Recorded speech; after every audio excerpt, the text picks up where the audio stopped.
دخلت اشوف الشنطة فيها كام عشان اعمل غدا النهاردة، الحيرة بتاعت كل يوم. بفتح الشنطة زي ما انتم ما شايفين قدامكم كده، لقيت اللي موجود معايا 150 جنيه. يا نهار ابيض، طب اكلهم ب 150 جنيه ايه؟ خدت بعضي ولبست ورحت نازله على السوبر ماركت، قلت هنزل اشوف اجيب بيهم ايه، ورزقي ورزقهم على الله. نزلت جبت بقى طبعا البطاطس، وجبت طماطم، وجبت بصل، وقلت بقى هفنن واعمل اكله حلوه ان شاء الله. الاكله كلفتني بقى نص كيلو طماطم ب5، ربع كيلو بصل هنقول ب10، فلفل ما كملش ربع كيلو ب5. احسبوا بقى كل ده. نص صدور فراخ ب105، حبة جبنة موتزاريلا أو حبة جبنة مشللة حوالي ب20 جنيه. يعني تيجي تبص تجمعي كل ده هتلاقيه حوالي 150 جنيه. وطلعت أكلة ما شاء الله في منتهى الجمال، تكفي من 5 ل7 أفراد. يلا بينا نشوف عملنا ايه في الحلقة دي، وخدي فكرة واعمليها الغدا بكرة. بصوا يا حبايبي، انا جبت الاول الكبة بتاعتي، جبت بصلاية كبيرة حطيتها فيها، وجبت قطع ليا كده او دهن، لو ما عندكيش مش مهم، بس دي بتطعم لي الحاجة. هضربهم مع بعض كام ضربة كده، وبعدين هنزل بقى بنص كيلو صدور الفراخ. ده كان نص كيلو والله يا جماعة. شوفوا عمل لي الصينية دي كلها. فكرة حلوة قوي قوي، من اختراعات العبد اللي كنت عملتها لكم مرة باللحمة المفرومة، والنهاردة قلت اعملها بصدور الفراخ. خلاص ضربتهم كلهم كويس جدا نعموا. هنزل بقى بفلفل الوان او رومي او سبايس انت حرة، وشوية كده ايه، كام عود بقدونس، كام فص توم، شوية ملح، شوية فلفل اسود، شوية بهارات فراخ او لحمة، وشويه سماق حلو جدا. ما لو مش عندك سماق حطي بابريكا وخلاص، تديلنا لون ليها او طعم، بس السماق بيديها طعم جميل جدا. وهضرب بقى الكلام الحلو ده كله مع بعضه. خلاص ضربتهم كويس جدا ونعمتهم. هنقلهم بقى في بوله، وهبتدي بقى امزجهم كويس عشان اجيب اللي فوق تحت واللي تحت فوق. تمام؟ قولوا تمام. خلاويصن. يلا بقى هجيب بقى بيضتين كمان للربط كده، اللي عايز يستغنى عنهم مفيش مشكله. وهنزل عليهم بسنه صغيره فلفل اسود كده عشان خاطر ايه الزفاره، وشويه زعتر عشان نسيناهم، واربع معالق كبار بقسماط اللي هو الخبز المطحون. واقلب بقى الكلام الحلو ده كله مع بعضه. النص كيلو بياخد معايا 4 معالق اللي هم المعلقه بتاعت الاكل العاديه بقسماط.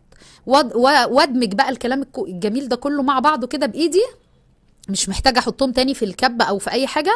دمجتهم كلهم بقت بالقوام ده. انا جبت بقى بصل، وجبت جزر، وجبت بطاطس، وجبت فلفل رومي، وشويه بقدونس كده صغيرين، وهنزل عليهم بحبه سكر صغيرين عشان الحموضه، وهنزل كمان بشويه فلفل اسود صغيرين برضو، وشويه بهارات فراخ او لحمه،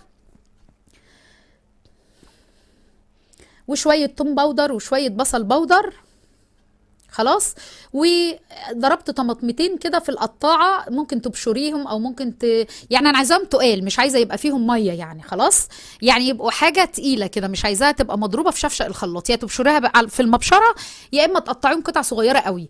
وقعدت اخلط الكلام الجميل ده كله مع بعضه. الخضار بتاعي اتحيق وبقى كله حدق وجميل ومظبوط. جبت صينيه حطيت فيها سمنه ودهنتها كده بسمنه، ونزلت بالخضار كله، قلبته بقى كده عشان كله يختلط ويبقى كله متنوع كده ومظبوط في الصينيه. ما عنديش استك يا جماعه عشان الكم، عشان كتير بيقول لي استك يا ام عمر، من ورا الكاميرا بشمر لغايه فوق. هجيب بقى صينيه وهدهن بقى الصينيه دي بشويه زيت. خلاص. وهجيب اللحمه بقى بتاعتي، وهفردها كده زي ايه برجرايه كبيره كده، اكني بقى بعمل برجر، بس البرجر برجرايه كبيره حلوه كده تملى العين كده. ايه رايكم في الفكره دي والافتكاسه دي؟ عملتها لكم قبل كده باللحمه المفرومه، عجبتكم جدا وكان طعمها روعه. ودي والله العظيم انا بحلف بالله هتعجبك وتعجب ولادك قوي لو عملتيها بنفس طريقتنا ونفس تركاتنا. خلاص. فردتها وهقلبها بقى على الصينيه بتاعت الخضار كده. طبعا هي ما جاتش مظبوطه قوي، بقيت اظبطها انا بايدي اهي. ظبطتها وفردت كل الفراخ المفرومه بالخلطه كده على وشها. وهجيب بقى الفرشه وادهن دهنه بسيطه كده من السمنه البلدي طبعا لو موجوده، او اي سمنه عندك ما تشغليش بالك، دي عشان تخليها طريه كده وتبقى حلوه. خلاص. وهجيب بقى السكينه اقطعها دلوقتي عشان تبقى سهلة معايا في التقطيع وهي خارجة من الفرن. قطعيها زي ما انت عايزه بقى، بس انا فضلت ان انا اقطعها مثلثات كده، تبقى كل واحد ياخد الخرطه بتاعته وعليها ايه تحتيها الخضار كده. ما شاء الله والله مشبعه جدا يا جماعه، جربوها تدعوا لي.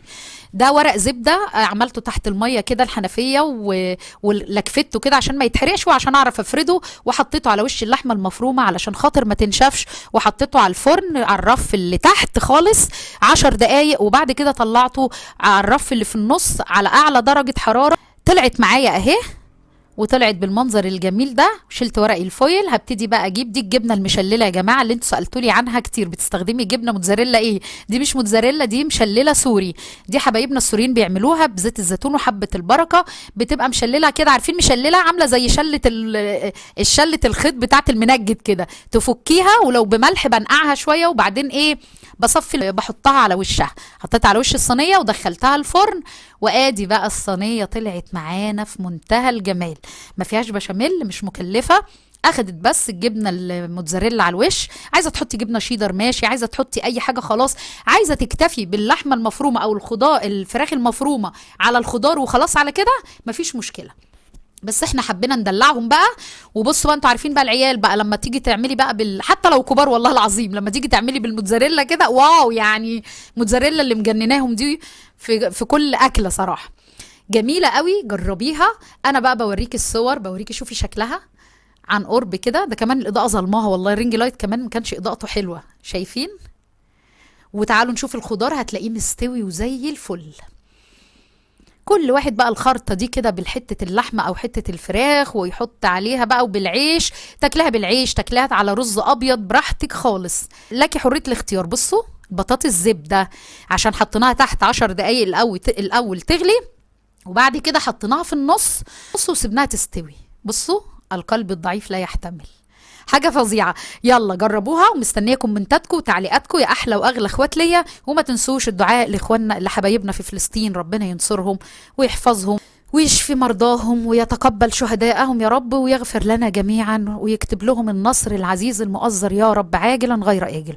اترككم في رعاية الله واقول لكم السلام عليكم ورحمة الله وبركاته. اغلى واحب اخوات ليا، شير في الجروبات عشان تاخدوا الاجر وتكونوا سبب في تفريج كربات لستات بيوت كتير في حيرة كل يوم. والسلام ختام.